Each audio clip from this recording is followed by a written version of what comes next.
Life is worthwhile if you learn. You gotta know, you gotta have the information. Get the information while you're here, right? There's nothing worse than being stupid. So jot this down now, as I used in my notes. What you don't know will hurt you. Ignorance is not bliss. Ignorance is tragedy. Ignorance is illness. Ignorance is devastation. Ignorance is going broke. Ignorance creates a poor life. So you gotta know, you gotta have the information. Number one, learn from your personal experience. One way to learn to do it right is first mess it up and do it wrong. That doesn't mean it's the end of your life, but just, clean up the mess, now do it right. From a negative experience, sometimes we learn to do the positive things that saves our life and makes us successful.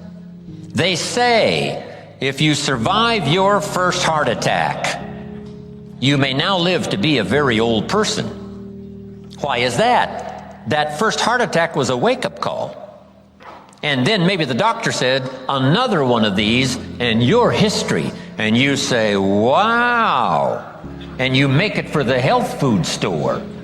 And you start reading every book you can read on health and nutrition. And you start doing the push-ups and you start jogging on the beach and doing all the stuff. And all of that change now could very well help you to live a long, long life, having been alerted in an alarm system that serves you well. So learn from your negative as well as your positive experiences. Here's the next, learn from other people's experiences. That's how you get smarter in a shorter period of time. Somebody that's been through it for 5 years and they wrote a book, and the book, if you read it, could save you 5 years, cost $30. You can't miss that kind of education. Best to get the information before. Yes, we can recover. Yes, we can come back, from the grave, practically. Yes, we can come back from bankruptcy and disaster and poor health. But wow, if we had the information up front that would save us some of those years of disaster, how much better that would be. So learn from other people's experiences, both negative and positive. If a guy's messed up his life for 40 years, you just have to say, John, would you spend a day with me? And I'll bring my notebook and take good notes. Good-looking guy like you, beautiful family, every reason to do well, and you threw it all away. Teach me for a day how you messed it all up. And you just take good notes so that the same thing doesn't happen to you. So learn from your experience, learn from other people's experiences. If you learn, life is worthwhile. Here's the second if. If you try, you gotta now try something from what you've learned. We've talked about that now earlier. Take action. You never know. My father said you never know until you try. Giving speeches and doing talks. Age 25, I stand up to give my first little training. My mind sat back down. I open my mouth and nothing comes out. My knees are knocking like this. The sweat is pouring. It's called terror, in case you haven't tried it, right? But I got through it somehow. It was so bad, if I hadn't have been doing the class, I'd have gone home, right? It was bad. But I got through it. And then I did it again. I didn't know if I should even try again. But sure enough, I had the kind of mentor and the kind of teacher who said, hey, that's nothing. What if you go up to bat and you strike out? Does that mean it's over? I said, no, it's not over. It's just over for one time up at bat. And then another time and another time. Pretty soon you connect. And pretty soon you get good enough to do well. And then pretty soon you get good enough to win the game. And then pretty soon you get good enough to take home the trophy. So you just keep trying. The third if that makes life worthwhile is if you stay. You've got to hang in there. Some people plant in the spring and leave in the summer.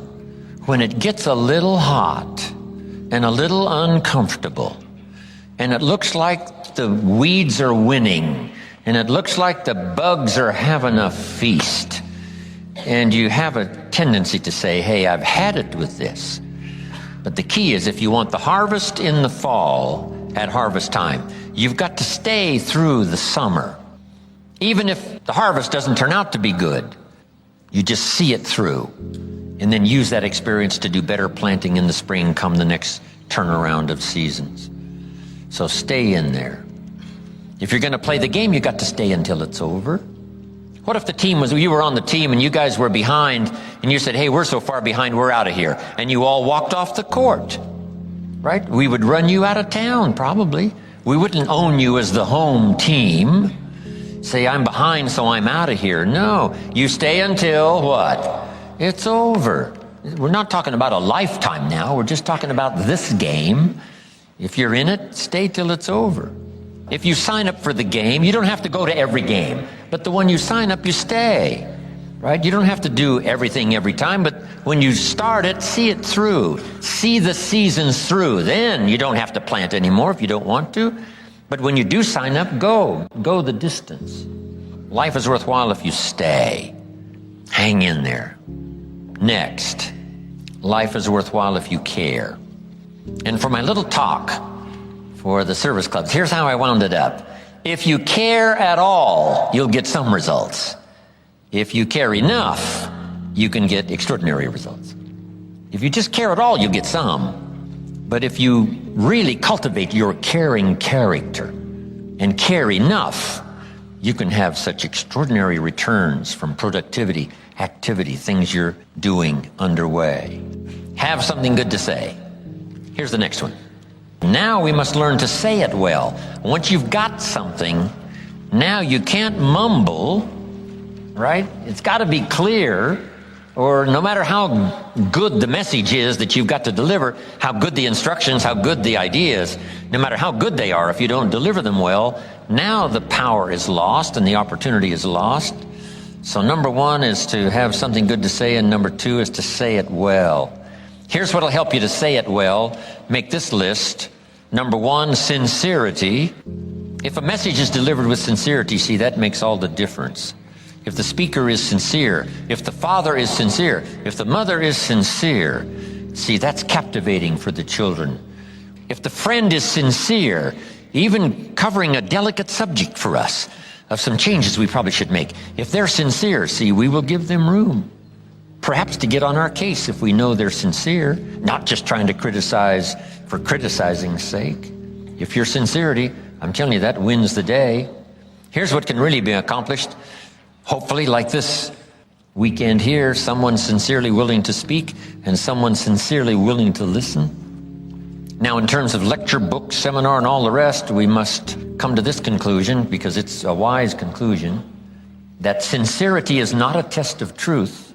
In your study and evaluating everything, just make sure you have that in the back of your mind. Sincerity is not a test of truth. We must not make the mistake of saying, he must be right, he's so sincere.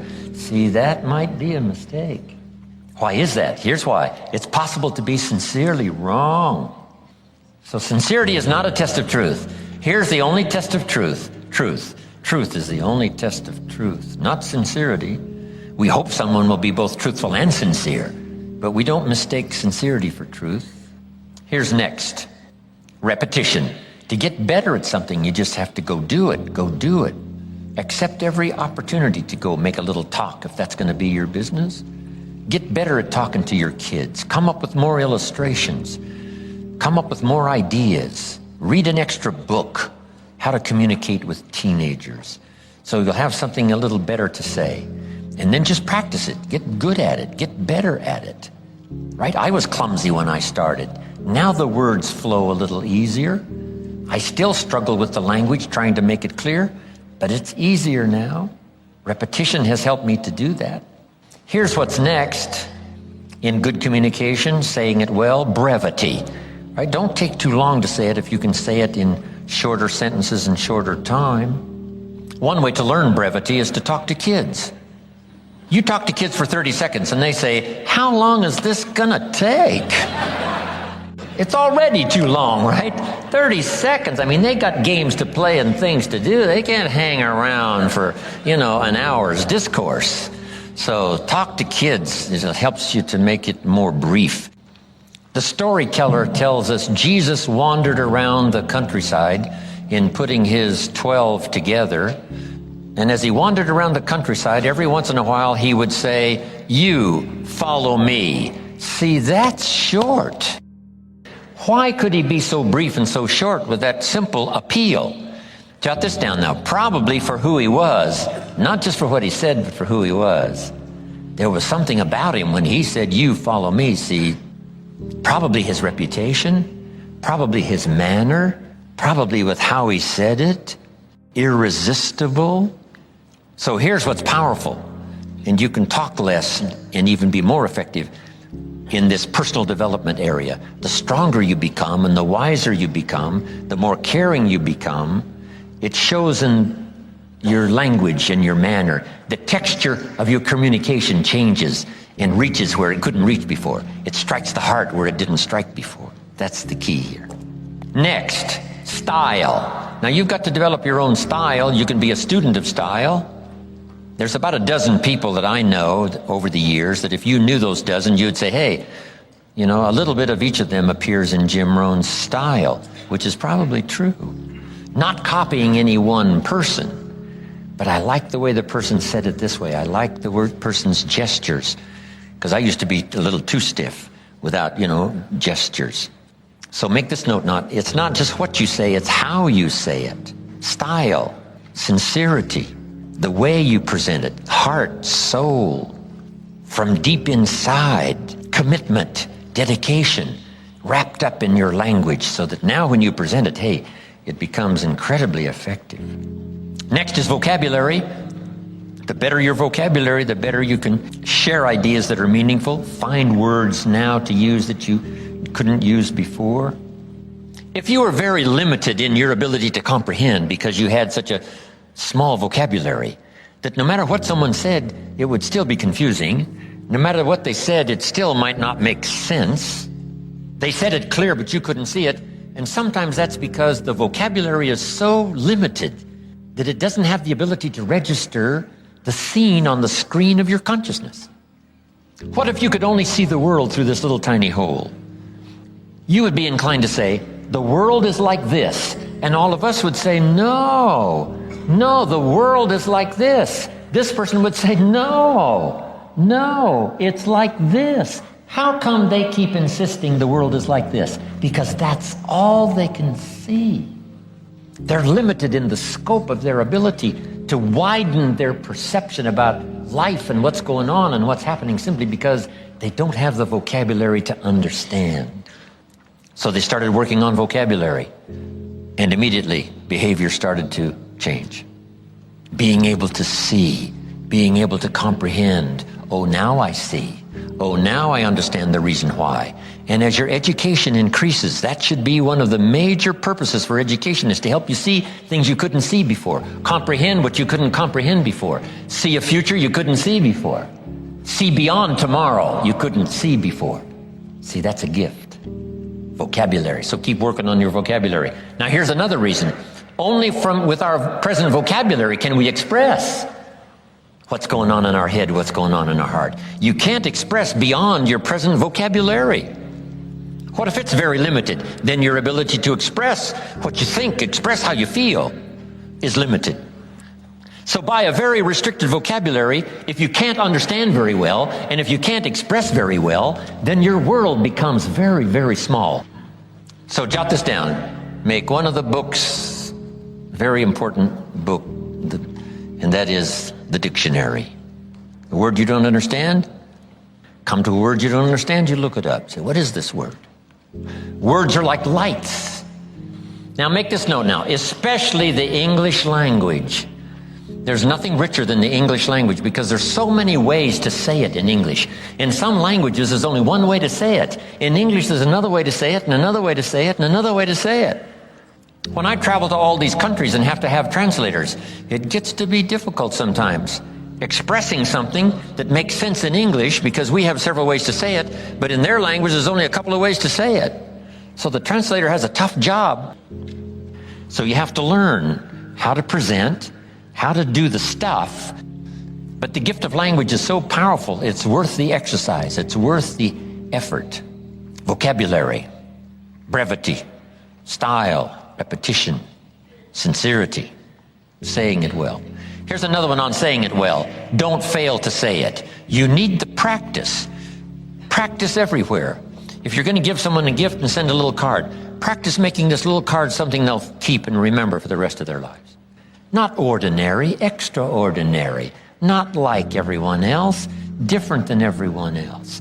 It's the practice of using your gift of saying things another way until a light turns on, another way that expresses something heartfelt that the standard ordinary language wouldn't express, couldn't reach, couldn't paint these mental pictures. It's okay to give flowers, but don't let flowers do all your talking. Flowers have a limited vocabulary.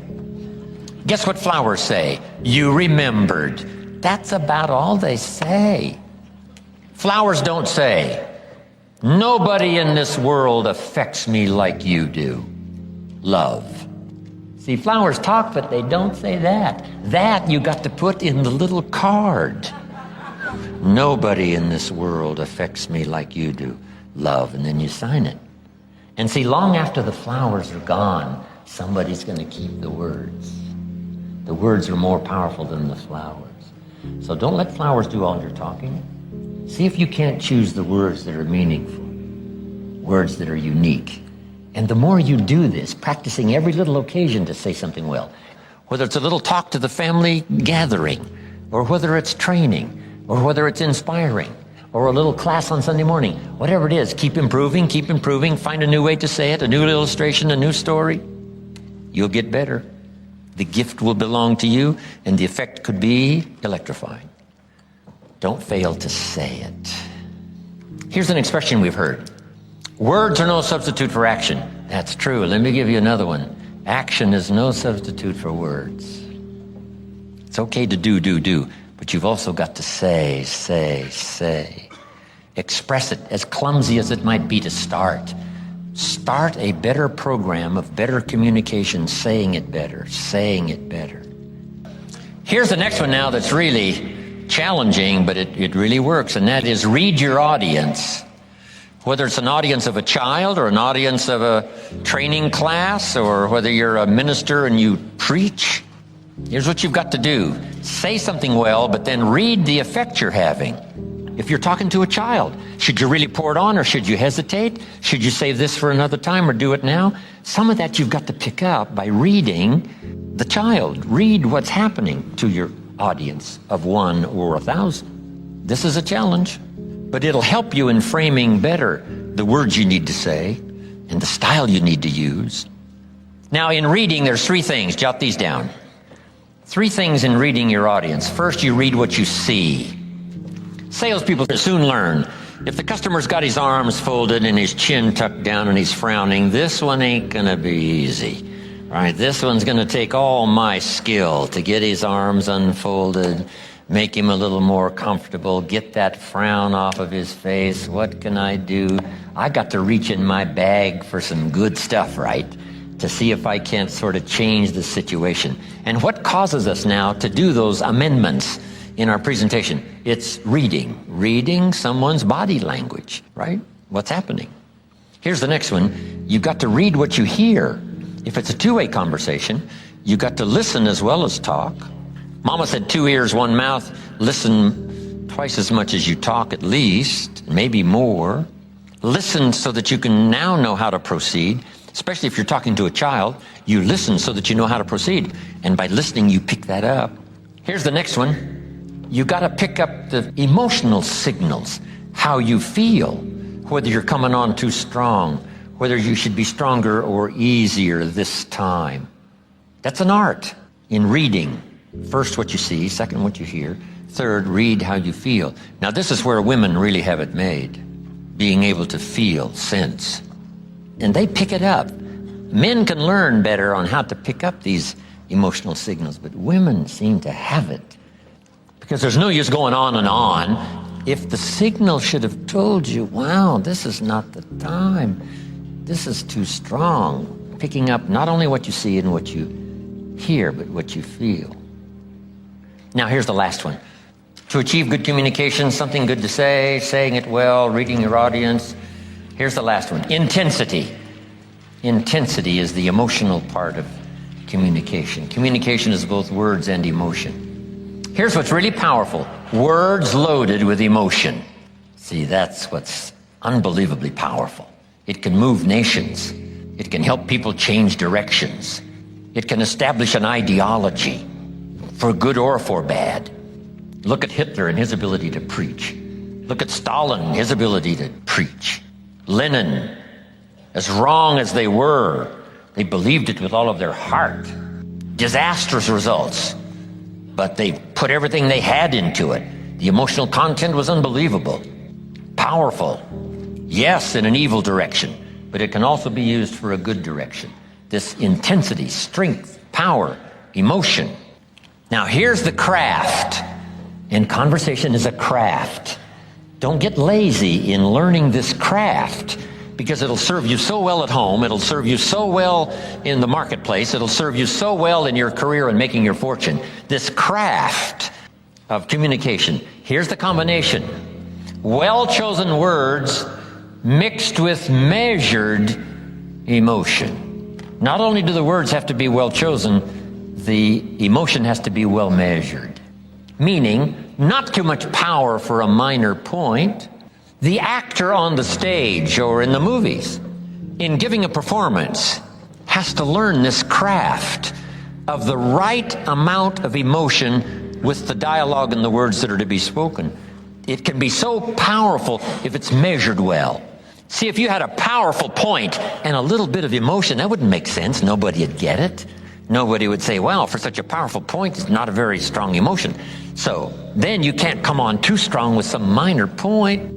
You know, sometimes kids have a legitimate objection. Say, you're making too big a deal. And sometimes parents have a tendency to do that, to make a big deal out of a little bitty deal. So here's the key. Make a big deal out of a big deal, and then smaller emotional content on a little minor deal. That's an art. That's a craft. When you go fishing, what do they say? Don't pull too hard, you'll lose the fish. Don't give them too much line. They'll get away. So it's called pull, pull, pull. Easy, easy. That's like communication. Strong but not too strong, not too strong. Close but not too close. Adjust your style to fit the occasion and the emotional content so that it works, so that it makes sense. That when you burst on the scene, it's called for. The point is called for, that much emotion. This is a craft. Don't get lazy here. And the reason I ask you not to get lazy here is because the payoff is so great. Whether it's working on a job or advancing your career or at home with your family or communicating with your spouse. Whatever it is, craft your communications. Be a little more aware and just ask yourself, could I possibly get better?